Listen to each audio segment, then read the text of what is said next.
Man, I don't even know what's going on anymore. Like, have you looked outside? Do you live on the West Coast, and have you seen what?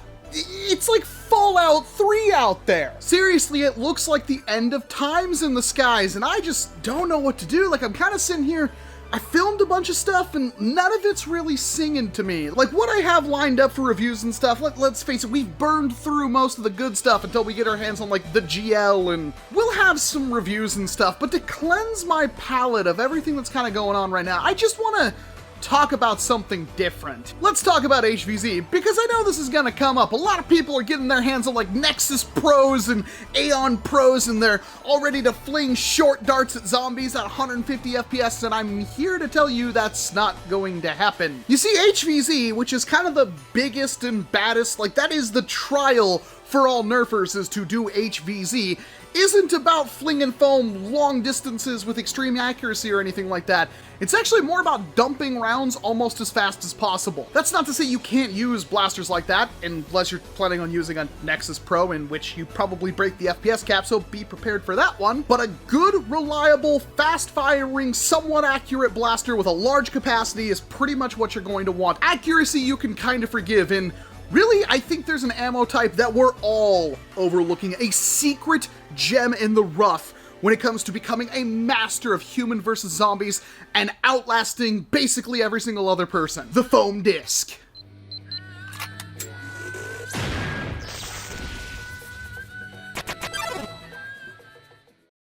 You all know what this thing is. I think everybody has seen this at some point in time. And if you're about, well, that's not Nerf, there's no Nerf blaster that shoot that kind of thing, well, you are dead wrong. This is the humble Supermaxx disc shooter, and it is a flywheel blaster, one of the earliest, that shoots a foam disc and shoots it ridiculously well. These things are awesome. I'm gonna do a full tag back on these eventually, and I don't think this video is gonna kind of turn into a tag back, although it is kind of a tag back. This isn't the blaster I want to talk about, but it is definitely, like, I would love to have some of these for HVZ, because nobody is gonna expect the foam pineapple rings to be coming at ya. No, the blaster I actually do just kind of want to talk about is the Lanard Cranking Cannon. This is a blaster, and it is actually worth me talking about on this channel. You see, the Lanard Cranking Cannon exists in a very small niche of blasters you don't see very often. True to its name, it's a crank-powered blaster.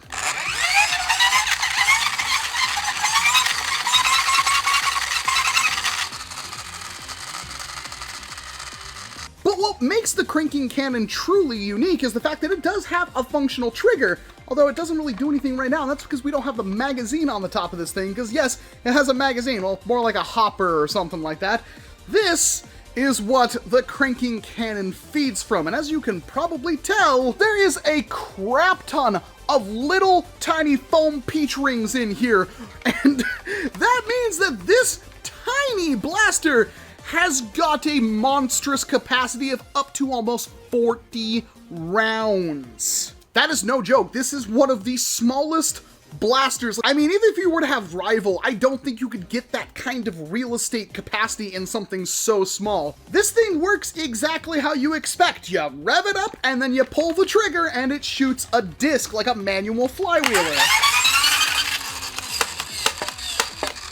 A little pretty decent rate of fire, too. That's not half bad, and it's a lot better if you keep cranking it while firing, like holding down the trigger. And it does work in kind of a semi-auto fashion.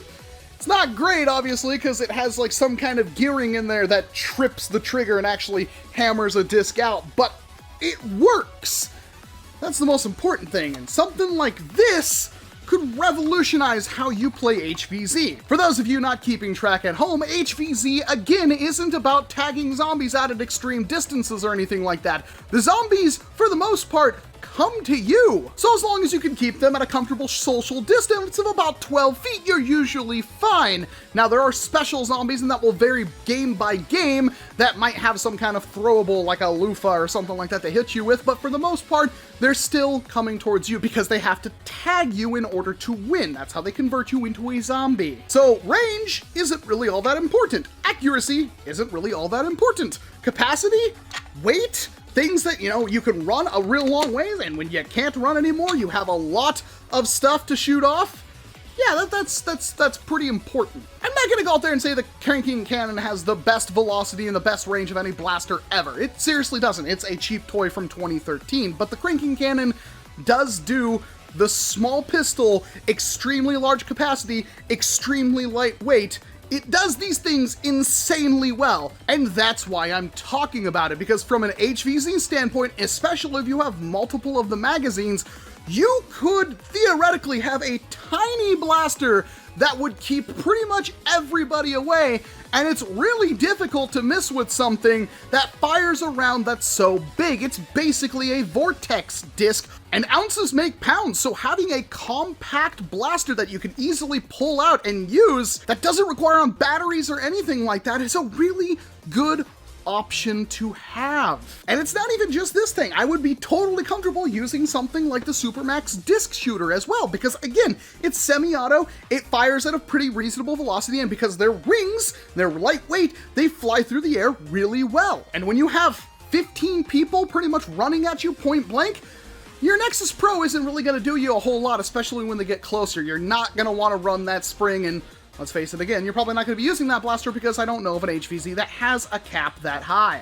There's a lot of things to consider when it comes to making an HVZ loadout, but having something like the Cranking Cannon, I'm telling ya, not only is having something like the Cranking Cannon gonna turn heads, because nobody's gonna know what the heck that is, and they're probably never going to find one. I have no idea. These were sent to me by my buddy Soundboard, and I thank him profusely for that. But you'll be able to keep entire hordes away without even really trying. It's just a saying they're manually powered, so you can't dual wield them, although I'm willing to bet that if you really wanted to, you can hook that up to some kind of actual motor. I'm not sure if you'd get the torque with an actual motor, though, unless you use like a drill motor or something. Then you're adding a bunch of weight and batteries and crap like that. This simple works. So there's a video that like 3 people are going to watch that nobody really cared about because nobody even knows what the Cranking Cannon is, and yet it is my secret HVZ weapon. I'm Walcom S7. Thank you very much for watching this video. If you got all the way to the end, hit like and get subscribed because we got a lot more coming as I try to figure out exactly what I'm going to do in between all the reviews and stuff. I got so many talkie videos that I want to do. And hey, we got new shirts. This is the Adventure Shot Waffles shirt. It is a delicious, buttery, syrupy mess of blaster perfection, and it is available for purchase in the card in the top right corner, a link down below in the description, in the Teespring merch shelf, and probably in the pinned comment as well. It is a limited design. You only have a couple more weeks to pick this shirt up before it disappears, so make sure you get on it sooner than later. And of course, I hope to see you in an entirely different one. Look at it, you can even kind of spin it. Already 10 out of 10, you can spin the blaster, that's all you need. You gotta